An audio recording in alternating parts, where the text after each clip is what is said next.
right, thank you and welcome. So just to kick things off, raise your hand if you have a life insurance policy. Okay, not bad. Now raise your hand if you are an entrepreneur.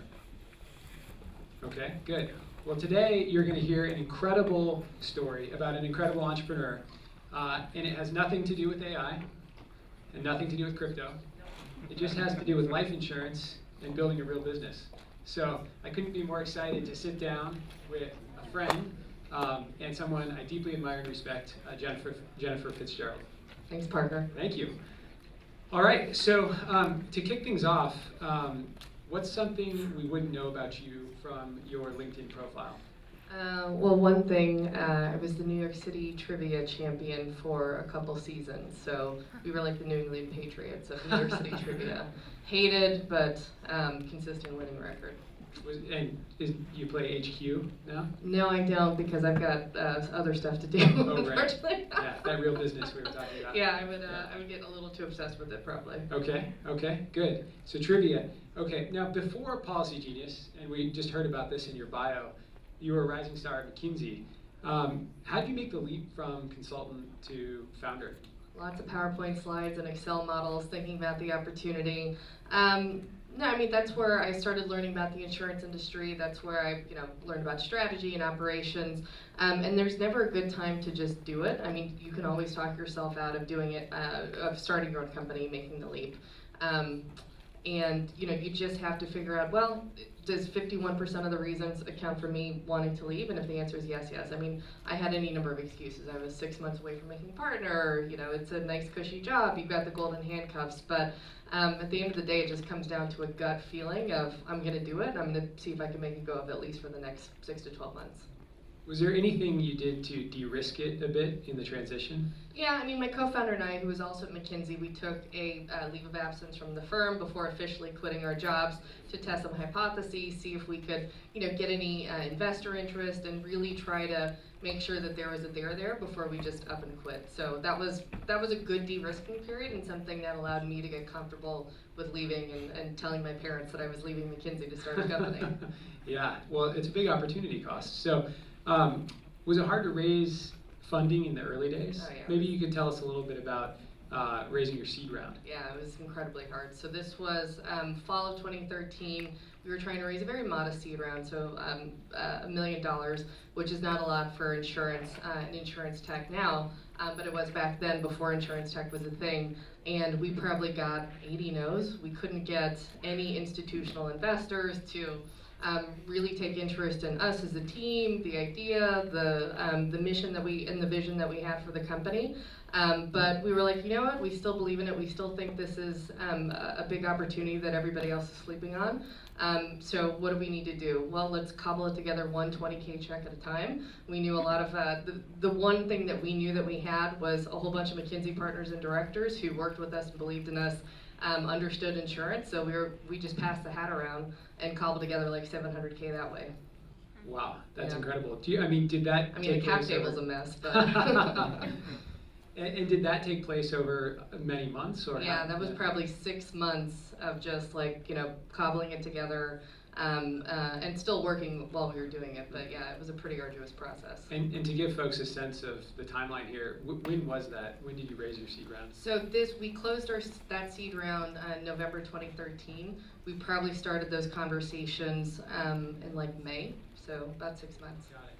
And I think we hear today about the fact that there's so much money available, that there's so many funds out there that do seed rounds.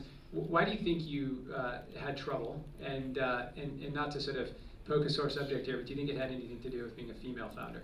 I mean, I think if I were to list the strikes against me, being a female founder was probably, 6 or 7 on the list. We were first-time founders. Neither of us were technical, but we wanted to start a tech company. We were both McKinsey consultants. We weren't proven operators. I mean, the list goes on and on. So list all of that, and then being a woman was probably at the bottom of that. So we didn't fit any of the patterns that VCs look for in a successful founding team they want to support. Well, all the more impressive that you powered through it. So you started out as an underdog, I would say. I mean, this wasn't the glamorous story of raising a couple $1 million on a napkin over coffee. Is there anything in your background that you think made you uniquely well suited to sort of overcoming that adversity and powering through those early challenges? Definitely. I mean, my earliest memories as a child were from a trailer park in Biloxi, Mississippi, before Biloxi was like nice, before the casinos moved in. We moved around every few years. My dad was in the military. I went to high school in West Virginia, the county which is now like the epicenter of the opioid crisis. Like, I shouldn't be where I am, and yet here we are. Wow, that's incredible. I mean, that makes me, and I think probably other folks in the room, want to hear a little bit more about your background. So maybe you could walk us through sort of a short chronology of how you got from a trailer park in Biloxi, Mississippi to this To West stage. Virginia to here. Yeah. And that's incredible. I mean, my dad was he was in the Air Force. We moved around every few years, and so every few years moved around. Ended up in West Virginia. Neither of my parents went to college. I went to a high school where the guidance counselor had more experience placing people in the military, vocational school than in college. This was, I'm dating myself, 1995 when I was a senior in high school. So pre-internet, I had no idea. I had nobody giving me advice. But my dad, who is a source of pithy sayings, including you gotta have your shit in one sock, life isn't fair, just work the problem. So I was like, all right, Dad, I'll work this problem. And so that's kind of where it came from. My mother's an immigrant. That was just the example that I learned from my parents, and they were like, we can't give you advice, we don't know what to do. This, if the internet wasn't a thing, but they're like, we have faith in you that you're gonna figure this shit out. So I had to figure that shit out. Wow, so impressive. Did you have any inclination in those younger years that you would end up starting a company? No, I wanted to be like, I don't know, the Secretary General of the UN or something. Wow. Yeah, because that's what's sexy when you're like in high school and you're on the debate team. I even was a Peace Corps volunteer after I graduated from college, so I was on that track for a little bit. I worked for the World Bank and then realized, those are really big, slow-moving bureaucracies, and like if you want to be able to deliver real impact, I think the private sector is where it's at. Got it. So what is sort of one of your favorite memories from those early days at PolicyGenius? Do you have a short story you could share about the dicey and or fun and or crazy times of being, 5 people in a room? Yeah, I mean, I think every startup and every founder I talk to has that kind of origin story, oh shit moment, right, where it becomes really real. And for us, it was 5 of us, 2 of whom were interns. My co-founder is this marketing genius, had established a relationship with Ron Lieber, the money columnist of the New York Times. And Ron emailed us and was like, yeah, come on in, talk to me about what you're doing for insurance. And we were like, oh my God. So we went in, walked him through our product, talked to him about what we were doing for insurance and why it was different and important. Ron really loved the story. He's a very passionate consumer finance advocate for his audience. So he wrote this huge story about us that hit Friday, September 15th. I remember the day because we were all in there, and then all of a sudden somebody was like, guys, check out the website traffic. And it was spiking. We looked at our CRM, which was like a very busted setup of desk.com at the time, and like all of the quote requests started coming in for disability insurance of all things. We had just gotten appointed to provide the product. My co-founder and I looked at it, I was like, I don't even know how to fulfill these quote requests. We weren't ready for it. We didn't think this story was gonna publish for like another month or 2. And then all of a sudden and it was one of those things, and we've very rarely seen this much influx of quote requests coming in. I mean, the screen would fill, and then another screen would fill, and we had to fill it manually. So for the next probably 14 days, all of us we created this like Chinese factory assembly line of like assembling these quote requests, QAing it, sending it out, and it took us 14 days to dig out of that hole. Yeah. No.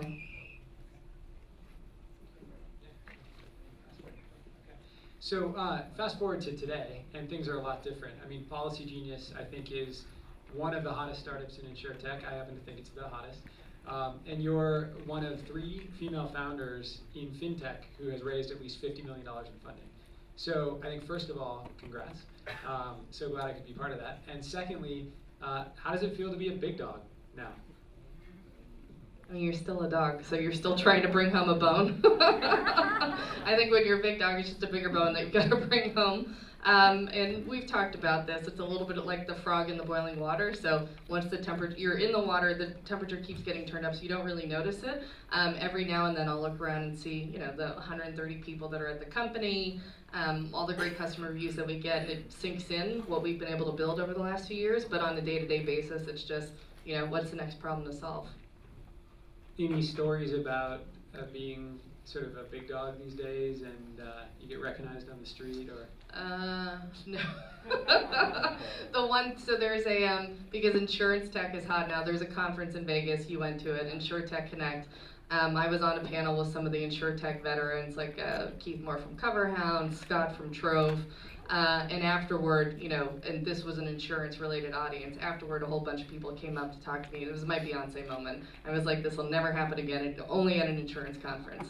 That was it. Yeah, I think it was kind of my Beyonce moment too, because people would find out that I'd invested in you guys and was on the board, and I got a lot of status out of that. It's peak for us, Parker. Yeah, Insurance conference every totally. October. Yeah, that was our peak. It's over. We'll see you next year. Okay, so now that you're in this position where you've been running PolicyGenius for, sounds like, almost 5 years. You built it, company with significant revenue and hundreds of employees.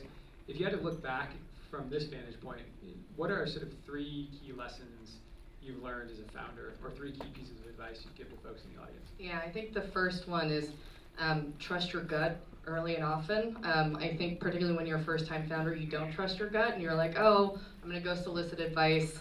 All these people have done it before and know better. You've got to trust your gut, particularly when it comes to like hiring decisions or who to take on as an investor. I think early on I didn't listen to my gut when I had a nagging feeling that I should. So that's one piece of advice.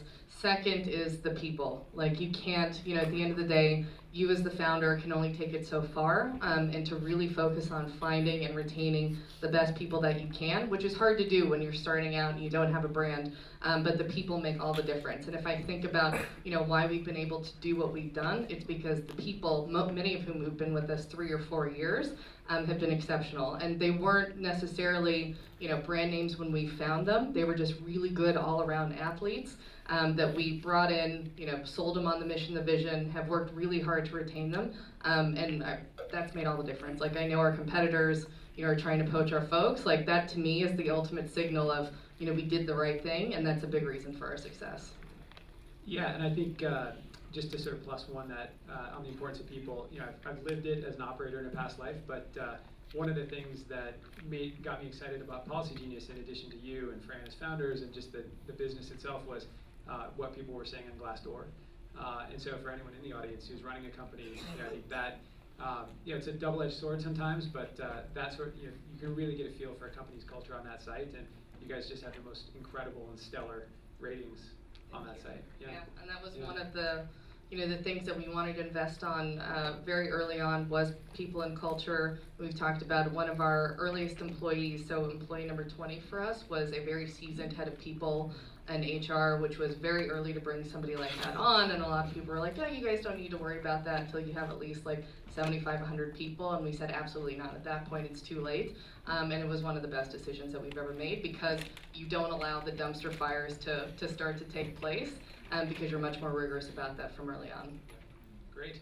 All right, so lightning round. Startup other than PolicyGenius you wish you'd founded? eShares. I use that thing every day as the guardian of our cap table. Every time I log into that, I'm like, oh, I wish it could do, oh, it does this, right? Like, that is a sign of an incredible product if it anticipates what you need before you even realize that you need it. Love it. Yeah, okay, great. iPhone app you can't live without? Slack. I like everybody these days. Live on it, yeah. Okay. And best joke you've heard lately? So dog is on a construction site, walks across the street to a bar, goes up to the bartender and says, give me a beer. The bartender says, oh wow, a talking dog. You should go get a job at a circus. And the dog says, why? Do they need construction workers there? That was at our last town hall. Okay. It made everybody That's chuckle. pretty good. That's pretty good. All right, so I want to leave time for audience questions because I want to make it a little bit more interactive, but let's wrap with this. What does PolicyGenius look like in 5 years?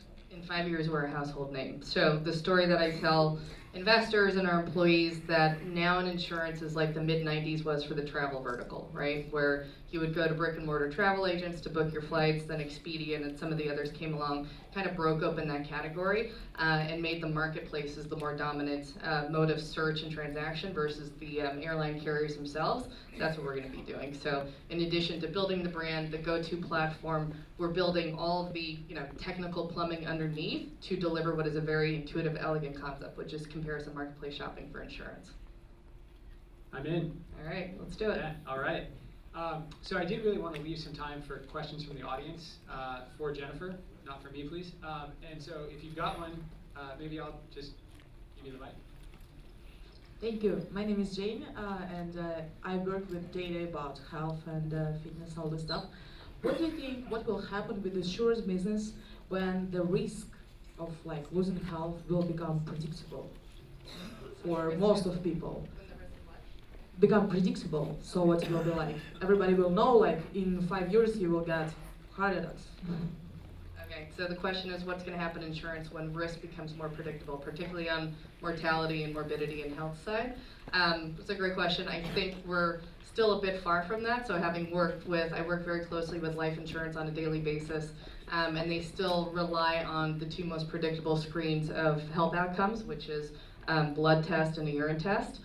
So I think we're still pretty far from that. And then, what I would say there, the new risks will emerge, right? So we're seeing it now with the carriers that we talk to, that risks that didn't exist or types of populations that didn't exist even 5 years ago have come up, right? So ride sharing, the gig economy, who the speaker spoke about a little while ago. Typically, insurance is sold through the employer channel. What happens when, there isn't that traditional employer relationship and people have 5 side hustles, right? What does that look like? So I think the nature of risk is going to evolve, and we see it already. And we see risks that our carriers, weren't ready to tackle because it wasn't a thing even just 2 or 3 years ago. Did we have another question from the audience? Mike's not working. How you doing, Marcus? You answered my question, but what would be your biggest challenge building your brand against all these other Insurtech companies out there, to be, probably Companies who have football stadiums named after them? Yeah. It's tough. So a couple things that were going against us. One was, the insurance companies I think are the biggest above the line advertisers out of any vertical. You guys see the Super Bowl commercials. Two, where other companies go, if you can't do above the line advertising on TV, is Google. Literally the most expensive ad word on Google is the word insurance. So you'll pay upwards of $50, $60 a click for the word insurance. So we had both of those headwinds going against us. And the insight and opportunity that we saw 4 years ago was around content, right? And content marketing, and using that as a way, instead of the traditional brick and mortar agent, to connect with prospective customers and get them through a very considered purchase cycle, right? So most people, it's not an impulse buy for life or disability or health insurance. People will spend several weeks researching, talking about the decision with the family member and advisor before they pull the trigger. We saw an opportunity to use content to engage at each of those decision points, and then we found the added benefit of eventually over time ranking on Google, so we get free traffic as opposed to paying $40 a click for the word insurance or the term life insurance. So it's not easy. It took we didn't start seeing the fruits of our investment in content until probably 2.5 years into it. So we just kept having to invest and believe that it was going to pay off, and one day it popped, and there it was. Another question. Yes, good day. I was honestly surprised that when I heard that you was from McKinsey background and that you kind of had that difficulty, because from my experience, normally that connection and that network is very helpful in these type of endeavors. So I was really curious about I'm really curious how did that happen within the framework, or is my understanding of kind of the way that McKinsey's operation in the startup area, is that just off? Yeah, no, it's a good question. McKinsey is helpful to become the CEO of a Fortune 500 company, but to be the CEO and founder of a startup company, it's got less of a track record there. So, the big question, because, when you're the CEO of a Fortune 500 company, it's about strategy, right? It's about organizational management. It's about what's your 5-year plan and vision. You don't need to roll up your sleeves and get in the trenches. And so McKinsey, I think McKinsey alums didn't yet, they're increasingly starting to have that reputation as successful startup founders. There are a lot of examples out there now of McKinsey alumni who did it, but 4 or 5 years ago, we would just get the question of what can you guys do besides build a PowerPoint deck and an Excel model, right? Which is a fair question, because transitioning from that to actually hiring people, firing people, building a business, and executing on a marketing plan is very different than advising, a Fortune 500 company from doing it. Yeah, and I think one thing to add from my vantage point is that your experience at McKinsey helped you learn about the insurance industry and helped you identify the opportunities in this very anachronistic, sort of complicated, intimidating industry. And maybe that's what made it ideally suited to being disrupted by someone like you. And the joke at the beginning was, this isn't about AI. Yep. This isn't about crypto. This isn't about autonomous vehicles. This is about a product, insurance, that still makes as much sense in the modern economy as it ever did. But it's about making it available and accessible to people in a whole new way. And I think that so I think that the lesson for anyone out there would be to be authentic in the problems that you try to solve. Right? Don't chase those buzzwords. Go after an opportunity that you know something about, where you have a unique insight into what's going on in a given industry. And how to attack it and disrupt it, and I think that's what's really special about what you have accomplished at PolicyGenius. So. And the big thing, again, going back to the McKinsey thing, was, we're really good at strategy, but I think it was Napoleon who said execution eats strategy for breakfast. So until we could prove that we can actually execute, you're just, as an ex-consultant, just face a lot of skepticism. Great. So maybe one more, but I think we're just about okay. Yeah. Okay. Hey guys, I had a question, kind of building on the last thing you were just talking about executing on a unique insight, and this it wasn't about AI or blockchain. There was an early VC panelist who said they wouldn't invest in a company if there wasn't some sort of core technology there besides just the management team. So I'm curious, as you were going out and pitching, and Parker, as you were sort of evaluating the pitch, how much of the decision to go forward was about some sort of technology behind the scenes versus just sort of unique business model? Yeah, I have a great answer to that because I've been asked that before and I've thought a lot about it. At one point when we were evaluating this investment, someone asked me, why hasn't anyone done this before? Why now for a company like PolicyGenius? And I said, well, and I'll talk about the technology in a minute, but I said, well, I think that the typical engineer in Silicon Valley wants to attack problems that can be solved in a perfectly clean, hyper-scalable way. And so I think a lot of them probably took a look at insurance and thought about working with insurance carriers, and those insurance carriers don't have APIs. They want you to submit applications over email with a PDF attached, or via secure FTP, or shit. They want you to pick up the phone and call them, right? And they were just, I think that traditional sort of tech-minded entrepreneurs just backed away from that mess and said, I'm not going to bother. What PolicyGenius did, what Jen and her co-founder Fran and their early team did, was they waded right into those murky waters and they said, we're going to digitize processes that have never been digitized in the past. And it's not going to be simple or clean or elegant, but we're going to take our online application flow and we're going to map it field by field to every application form for every carrier in every state. And I think at one point that was several thousand forms. 12,000 forms. 12,000 forms, right? That's technology, that's a moat, and it's a lot harder to do than it sounds. So I think, I didn't mean that comment to sort of undersell how sophisticated PolicyGenius's technology is or how wide their moat is. The point was more about, you shouldn't just chase these buzzwords for the sake of chasing them. You should go and solve real problems. And I think fundamentally what PolicyGenius is doing is they're innovating in the part of the insurance value chain where there's an opportunity to be innovative and to disrupt. Underwriting, the actuarial side, that math is sort of a solved problem. Pooling risk, solved problem.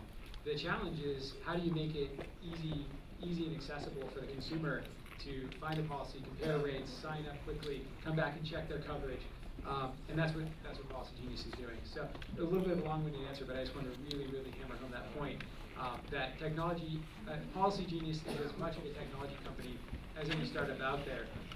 They're just focused on solving real problems in the most efficient way. Yeah, and we always, to Parker's point, just focused on the consumer problem to solve and what is the consumer problem to solve, and then technology is the means to the end to solve it, right? So life insurance, there's a $20 trillion protection gap, meaning that American families are underfunded by $20 trillion. The Fed released a survey a few years ago. The average American household couldn't come up with $400 to cover an emergency expense. So these are the consumer problems that we're solving, and we see technology as a way to make that easier, right? So most people start shopping for life insurance, they drop out of the process because it's just like way too much of a pain, right? So how do we use technology to make that easy, less cumbersome, and get more and more families the protection that they need? Before we break, can I tell them about the top secret project on the 2019 roadmap? Yes. The life coins ICO? Yeah, that one. Just easy. Someone's probably going to do it Oh, now. I see it, yeah. Okay. Well, thank you, everyone. I think we're out of time. Yeah.